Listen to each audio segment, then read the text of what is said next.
Alors après avoir donné des conseils sur la focalisation, je vais maintenant vous introduire à la deuxième partie, à mon avis la plus intéressante de la méditation. C'est quand on passe de la focalisation qui a permis d'avoir un calme mental à une phase d'attention ouverte, c'est-à-dire qu'il ne s'agit plus de s'appuyer sur un quelconque support, le souffle, les sensations corporelles, les sons ou tout autre support, qui sont comme des béquilles, des échafaudages pour monter la maison de notre méditation.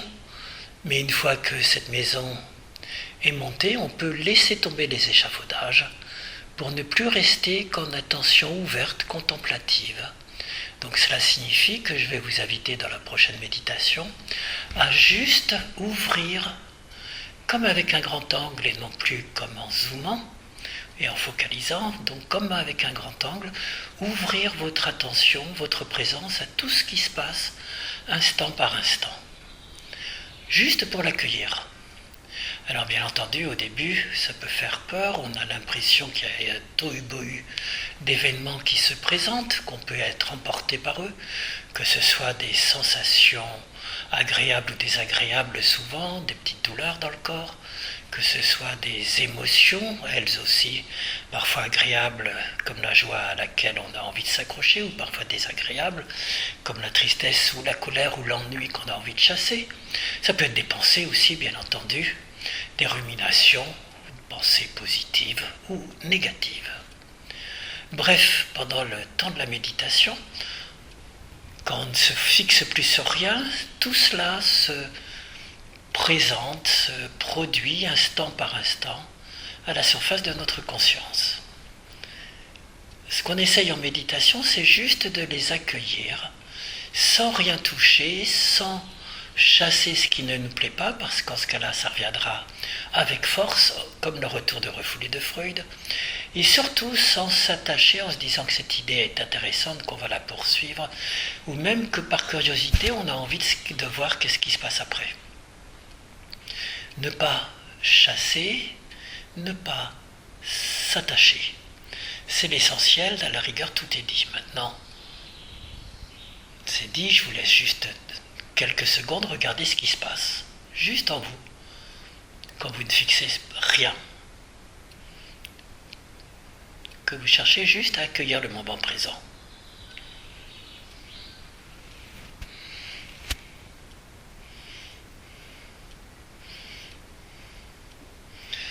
Alors très souvent on se sent désemparé, on peut rester calme et c'est tant mieux, regarder ce qui se passe, sans se faire emporter. Mais les risques sont bien entendu très importants de se laisser emporter par le flux mental, le flux corporel, le flux de la vie. Ce qui est important à comprendre, c'est que ce ne sont pas des obstacles, ce ne sont pas des choses négatives, puisque c'est la vie elle-même. Méditer, c'est juste être capable de ressentir la saveur de chaque instant, chaque sensation, chaque émotion, chaque pensée, comme un testeur de vin ou un testeur d'odeur qui en prendrait juste un tout petit fragment et qui le laisserait aussitôt pour ne pas avoir l'ivresse ou pour ne pas avoir la tête qui tourne.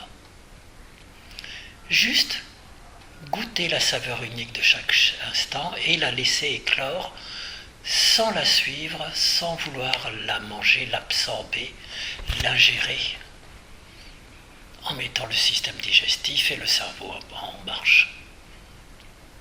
Alors pour cela, il y a aussi, un peu comme pour la focalisation, des stratagèmes, des moyens habiles que je vais vous présenter, mais le principe de base, c'est vraiment de se laisser traverser par tous les moments, tous les instants.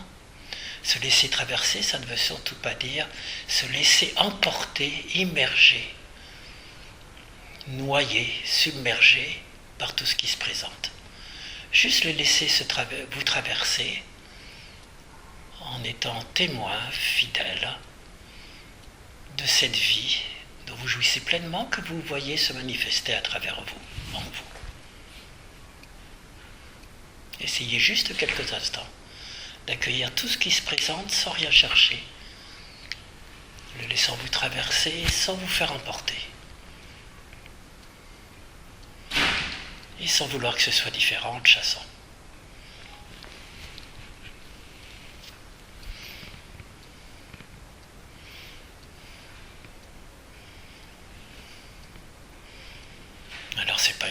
quand on se laisse emporter, bien entendu, on peut revenir à l'un de nos supports de focalisation, le souffle, la sensation corporelle ou autre, 5 fois, 10 fois, 30 fois, jusqu'à ce que le calme mental se produise et laisser doucement ensuite son attention s'ouvrir comme une fleur qui éclot pour accueillir le nectar de la vie.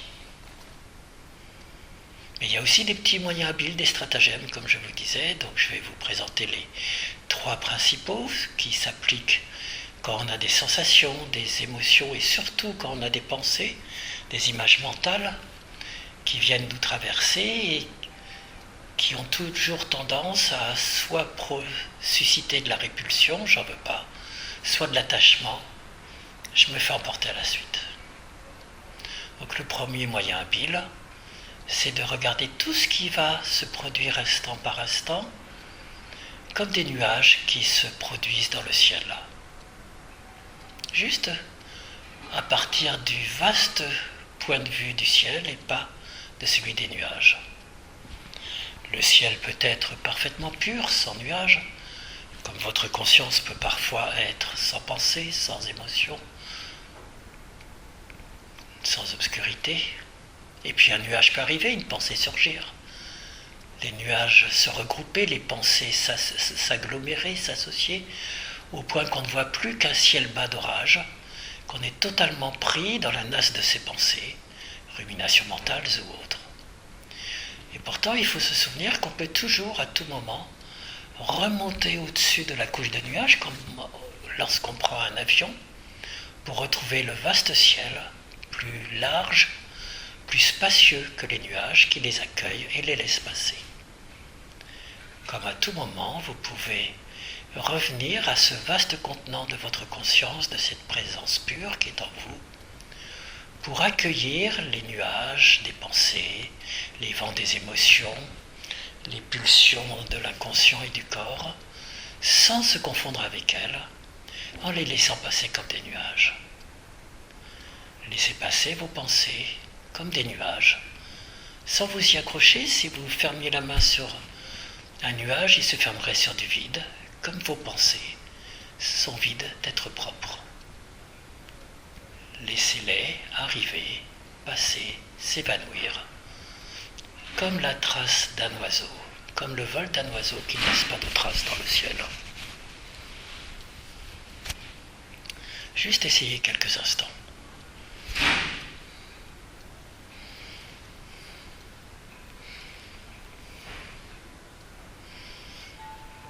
Une autre image qui peut vous servir, c'est celle de l'image et du fleuve. Lorsque vous voyez le flux mental, le flot de sensations et des émotions qui est prêt à vous envahir ou qui surgit, vous avez juste la précaution de ne pas rentrer dans le fleuve, mais de monter sur le rivage pour regarder, observer à l'abri, dans votre refuge, le cours du fleuve, de l'eau qui passe devant vous, tumultueuse ou pas. Vous pouvez aussi vous représenter avec un stade d'avancement un peu plus avancé, comme si vous étiez un rocher solidement ancré dans le cours du fleuve qui laisse passer les flots de chaque côté sans se faire emporter par eux.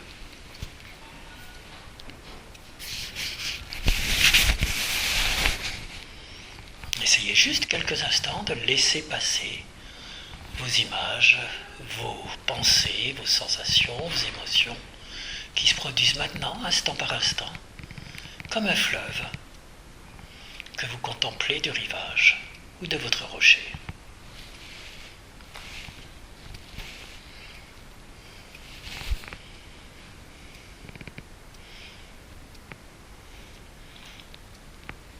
Et la troisième image, métaphore, ou le troisième moyen habile que vous pouvez utiliser, c'est celui de l'écran de cinéma intérieur.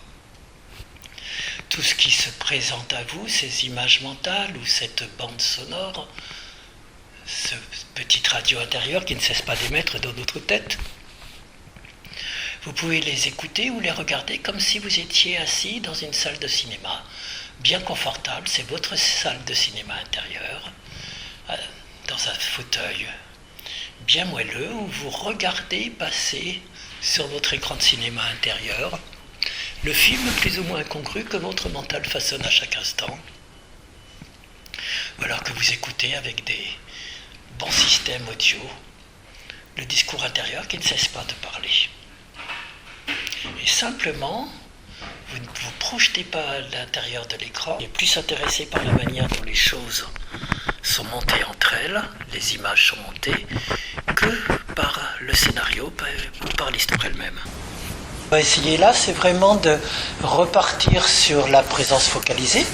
Vous allez pouvoir reprendre l'un de vos supports pour juste vous recentrer, jusqu'à ce que le calme mental se fasse, juste quelques minutes, on va prendre 20 minutes, juste laisser petit à petit le souffle. Quand vous allez sentir que ce soit le souffle ou le corps, ça s'apaise, c'est comme le verre d'eau, on dit souvent boueux, qui se laisse se reposer.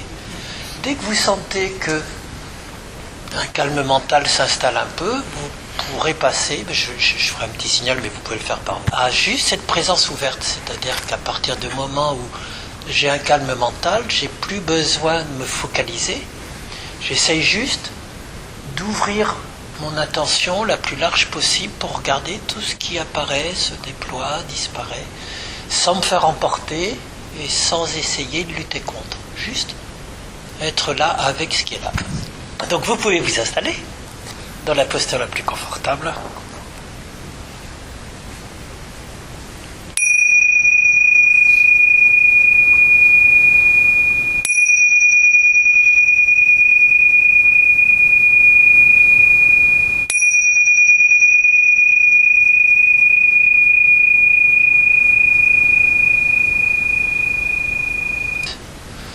Vous installer dans une présence ouverte, accueillir tout ce qui se présente instant par instant, ou si vous en avez besoin, vous revenez à votre support de focalisation, que ce soit le souffle, les sensations corporelles, les sons, jusqu'à ce que vous sentiez que votre présence à votre support se fait plus subtile, plus discret.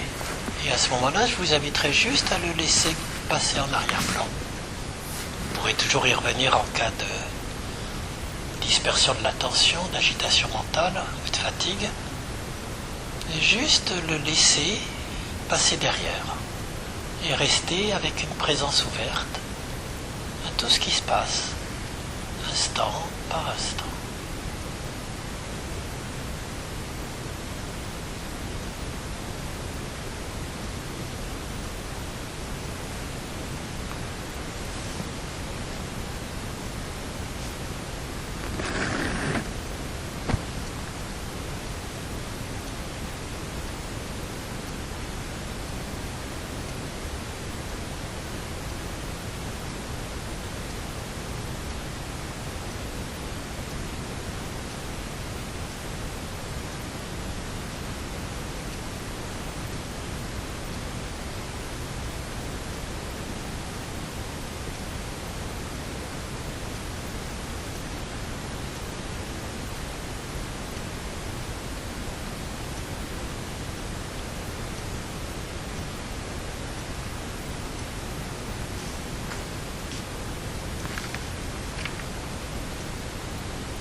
sentez que votre attention est prête à juste s'épanouir, s'ouvrir. Vous pouvez laisser votre support de focalisation passer en arrière-plan. Vous pourrez toujours y revenir si vous en avez besoin. Mais juste laisser s'ouvrir votre attention de manière large, panoramique, comme au grand angle.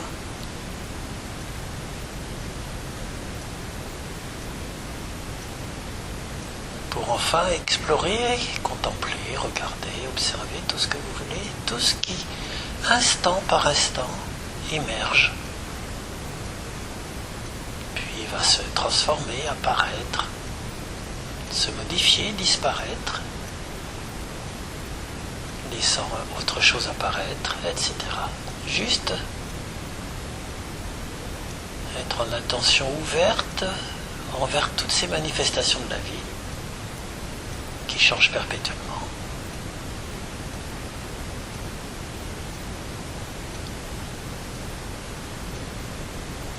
Et les accueillir avec le cœur ouvert, c'est plus avec l'esprit, c'est juste le cœur qui s'ouvre pour intégrer, accueillir chaque événement. Je vous laisse juste résonner en vous le texte de Rumi que vous connaissez certainement, qui explique très bien cet accueil ouvert. Être humain, c'est être une maison d'hôte. Tous les matins arrive un nouvel invité, une joie, une dépression, une mesquinerie, une prise de conscience soudaine qui vient comme un visiteur inattendu. Accueillez-les tous, prenez-en soin. Même s'ils sont une foule de douleurs qui balayent violemment votre maison et la vide de tous ces meubles. Traitez chaque invité avec votre cœur, honorablement. Peut-être vient-il faire de la place en vous pour de nouvelles joies. Les pensées sombres, la honte, la méchanceté, allez à leur rencontre sur le pas de la porte en riant et invitez-les à entrer. Soyez reconnaissants pour tous ceux qui viennent, parce que chacun a été envoyé comme un guide venu d'ailleurs, d'un espace plus vaste.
Et petit à petit, je vais vous inviter à laisser tous ces hôtes qui viennent de passage vous visiter, les laisser partir,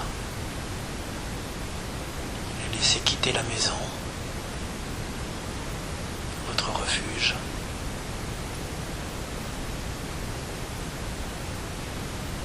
Et juste portez moins votre attention petit à petit sur ces événements qui se produisent à chaque instant qu'à cet état de présence sous-jacent qui vous permet d'être juste là, dans un espace d'accueil ouvert comme une vaste maison.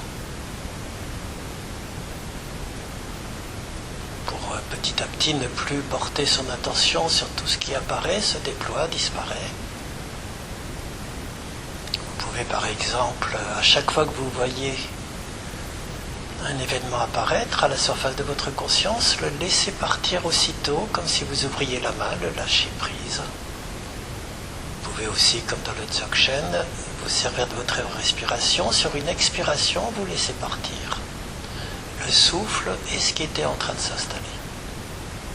À chaque fois. Et avec une autre technique plus Chan, vous pouvez être attentif à chaque interstice entre chaque événement, chaque petit moment vide qui prend petit à petit son espace.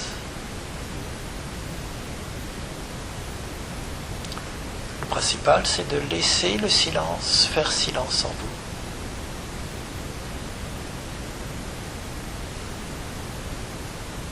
Juste explorer à votre manière ces vastes espaces ouverts, cette présence pure, indépendamment de tout ce qui se manifeste.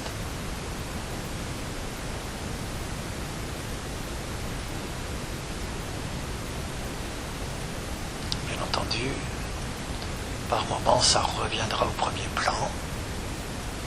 Vous accueillez vos hôtes et vous les laissez partir. Et s'il y a de la distraction, des difficultés, vous revenez à votre souffle ou à votre support.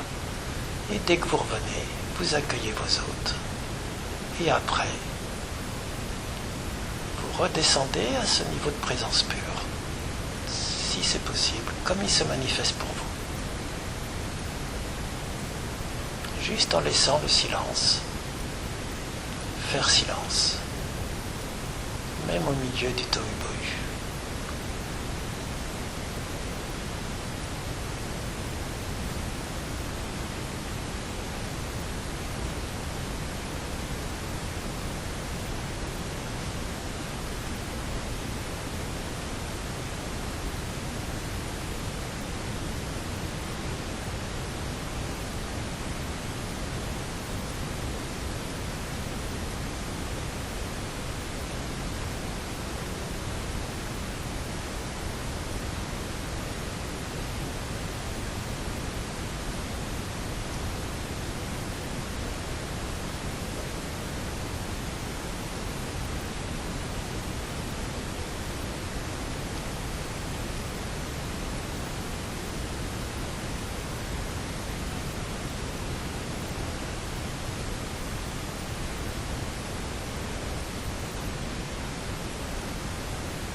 Et pendant les dernières minutes de cette méditation, je vous invite juste à laisser des mots revenir sur ce silence, des mots ou des images, sur cet état de présence. Juste pour voir comment vous le vivez, on le vit chacun différemment selon ses propres filtres.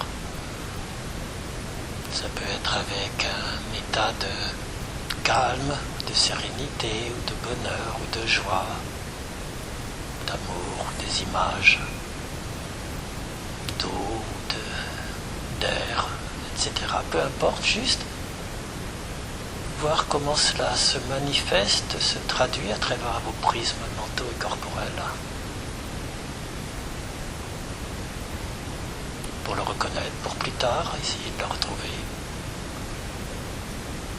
Et puis peut-être, si vous le souhaitez, si vous sentez comme un germe d'éveil dedans, vous pouvez, si vous le souhaitez, penser à des gens à qui vous avez envie de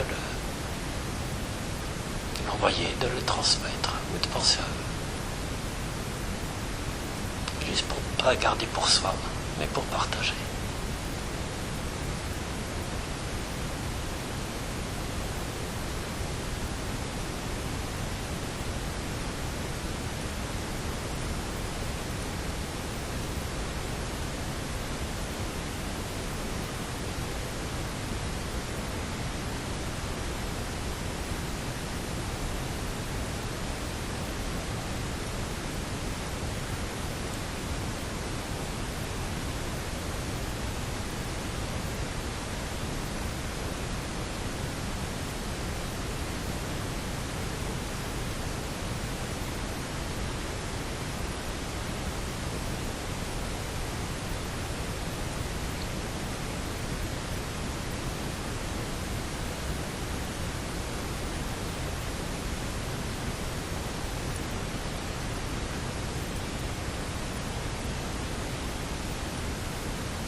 Oui, il n'y a pas d'automatisme dedans. Parfois, ça ne va pas descendre jusqu'à une présence sous-jacente. Ben, on revient, on prend conscience qu'il y a des invités qui sont venus dans la maison. Ben, on essaye de les voir. Et puis après, petit à petit, c'est d'essayer de moins porter l'attention sur eux, sur tout ce qui apparaît, se déploie, disparaît, d'essayer juste d'être dans cet état de présence sous-jacent. Ouais. Mais effectivement, il n'y a pas de, encore une fois, il n'y a pas un schéma type. On peut être obligé de revenir à son souffle ou à son corps. refocaliser, on peut se mettre à contempler tout ce jeu perpétuel d'apparition, de disparition, et les rares petits moments, ou les longs moments de présence pure, on essaye de laisser s'ouvrir l'espace, sans séparation, sans dualité. Donc il n'y a pas de, c'est pas qu'on rate ou que c'est pas bien fait, c'est juste que c'était comme ça à ce moment-là. Et accepter que chaque méditation est différente. Il y en a où on sera juste à tel, puis d'autres autrement. Et on ne sait jamais comment ça va être. En tout cas, moi, je ne sais jamais. Surtout pas chercher la réponse avec un mot. Juste comme le petit enfant qui... Tiens, qu'est-ce que c'est ça? Vous ne cherchez pas de mots, vous ne cherchez pas à mettre une étiquette. Tac, il y a une petite... un petit éveil qui peuvent se faire comme ça et qui peuvent aider. Des Shimaru, dans le zen, c'est vraiment chaque fois que vous sentez que ce fleuve il est en train de se coaguler, de devenir solide, vous décoagulez. Juste chercher à retrouver la fluidité de la vie. Il n'y a pas à lutter, il y a juste à décoaguler les choses. Décoaguler dès qu'on sent crispe que ça se fixe. Voilà. Et puis après, donc, c'est petit à petit d'aller vers le pur. Donc là, on n'a plus grand-chose à dire, c'est juste, là, la métaphore, c'est plus d'être comme l'air ou le ciel ou l'espace. Donc, à chaque fois que, que les traditions parlent de cette présence pure, c'est toujours par rapport à l'espace. Et l'espace, il est incréé, il est sans caractéristiques, il est sans début ni fin. Donc c'est juste cette impression, ce vécu d'un vaste espace qui est en soi à l'extérieur. Voilà. Et puis à la fin, c'est une invitation à essayer de voir comment chacun de nous le vit, parce que je suis persuadé que c'est filtré différemment. Il y en a, ils vont dire c'est Dieu, c'est Jésus, c'est le vide, c'est Shiva, peu importe. Ce sont nos filtres culturels. Là, je l'ai fait de manière gradualiste, comme on dit, c'est-à-dire passer de la présence dispersée à la présence focalisée, à la présence de ce qui ouverte à tout ce qui apparaît, se déploie, disparaît, et finalement le laisser se résorber dans une présence de fond. Mais dans la vie, c'est pas du tout forcé d'être gradualiste. Quand vous vous asseyez, que vous prenez l'assise, ça peut être dans tous les sens. Donc ça, il faut se méfier, c'est pas un programme libre à tout prix. Moi, quand je médite, tout bêtement, je m'assois et puis j'essaye d'être présent.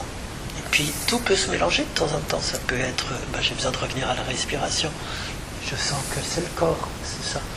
Et puis il y a plein de choses, j'essaye de le regarder, et puis de descendre un petit peu plus profondément. Et puis, c'est une grammaire, hein, c'est pas... Comme disait Deleuze, ce que j'essaye de vous passer, c'est une cartographie. Mais après, c'est vous qui faites votre circuit dans le territoire. Et c'est même pas vous, c'est la vie. Et vous essayez de coller à cette vie qui se déploie dans le territoire.